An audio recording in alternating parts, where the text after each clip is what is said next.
Bobby Fischer has just died. Former world chess champion Bobby Fischer has died, considered by many as the greatest chess player of all time. Bobby Fischer dead at the age of 64.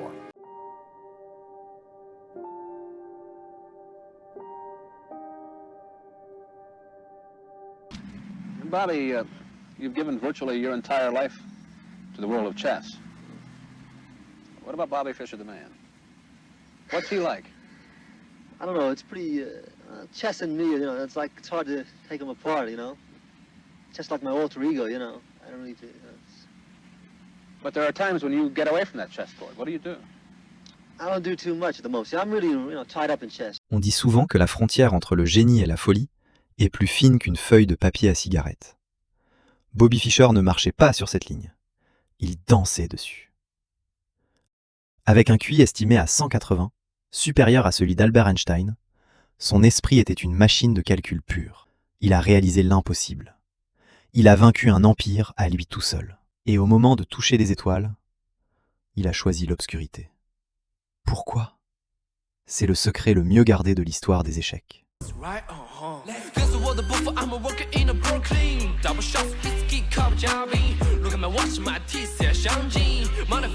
Robert James Fischer naquit le 9 mars 1943 dans l'Illinois, à Chicago.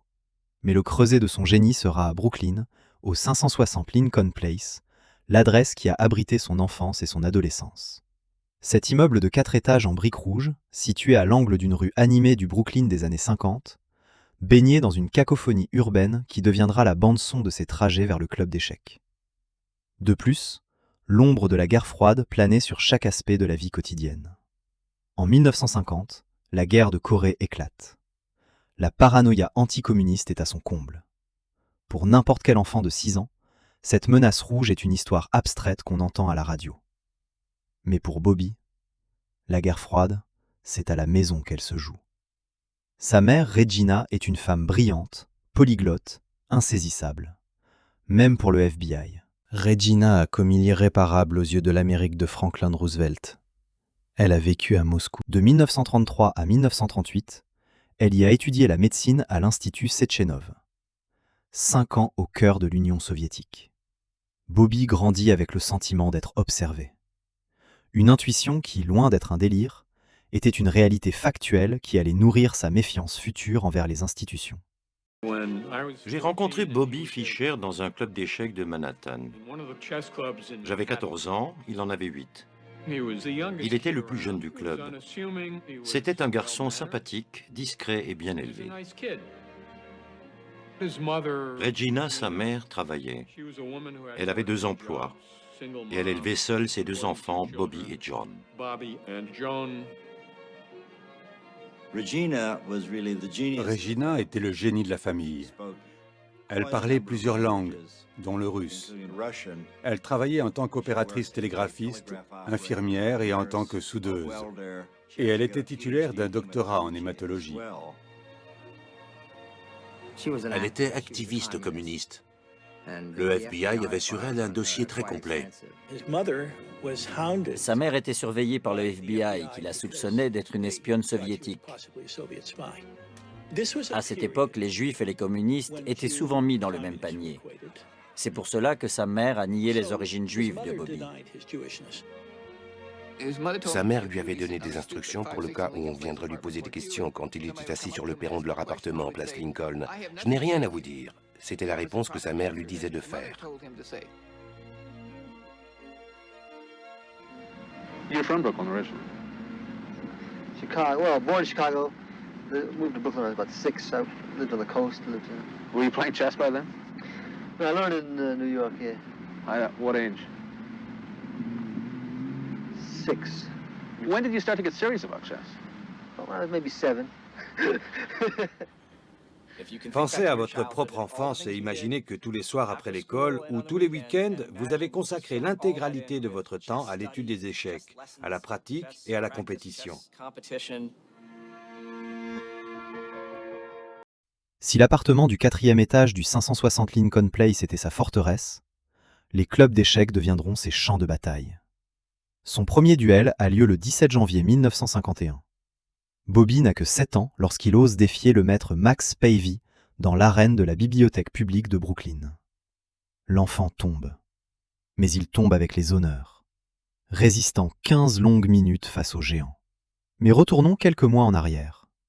Bobby a 6 ans quand il se voit offrir par sa sœur Joanne un présent qui changera sa vie. Celle-ci, voyant son petit frère tourner en rond dans l'appartement de Brooklyn, descendit à la confiserie située en bas de l'immeuble. Elle y prit le seul jeu disponible, un échiquier à $1. Joanne va apprendre les mouvements avec son jeune frère, jouer quelques parties, et comme tous les enfants normaux, se lasser. Pas Bobby. Lui ne s'arrêtera plus. Comme sa mère travaille et que sa sœur ne veut plus jouer, Bobby se met à jouer contre lui-même.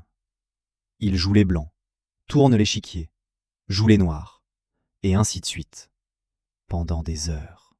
1 mois après ce cadeau tombé du ciel, lors de vacances à Patchogue à Long Island, il tombe sur un vieux livre de parties d'échecs. Ne comprenant pas tout, il le déchiffre petit à petit. Revenons à la bibliothèque. Pendant les 15 minutes où le maître Pavey a transpiré devant le petit Bobby, un homme a tout observé dans la foule. Pas un grand monarque de l'échiquier, mais un sage bienveillant. Carmine Nigro. Il détecte la flamme dans l'œil de ce jeune garçon et lui ouvre les portes de son sanctuaire. Le Brooklyn Chess Club. Carmine en est le président. Il est aussi un excellent joueur d'échecs. Pas un grand maître, un expert, inscrit à la FIDE, avec 2028 points Elo. Pour la petite histoire, le classement Elo n'est pas une récompense, c'est une tyrannie à la victoire. Système inventé par Arpad Elo, professeur de physique, qui avec sa rigueur de scientifique va définir une probabilité, une mesure de la force des joueurs à l'instant T. Arpad, étant lui-même un très bon joueur d'échecs, crée un système qui ne repose pas sur des points qui s'accumulent, mais bien sur un système de vases communiquant entre les joueurs. Voici la bête. Derrière cette formule se cache une belle logique. Le R nouveau représente votre force après la partie. C'est ce que vous désirez connaître. Pour l'obtenir, on part de vos points Elo actuels et on les ajuste en fonction de 3 éléments.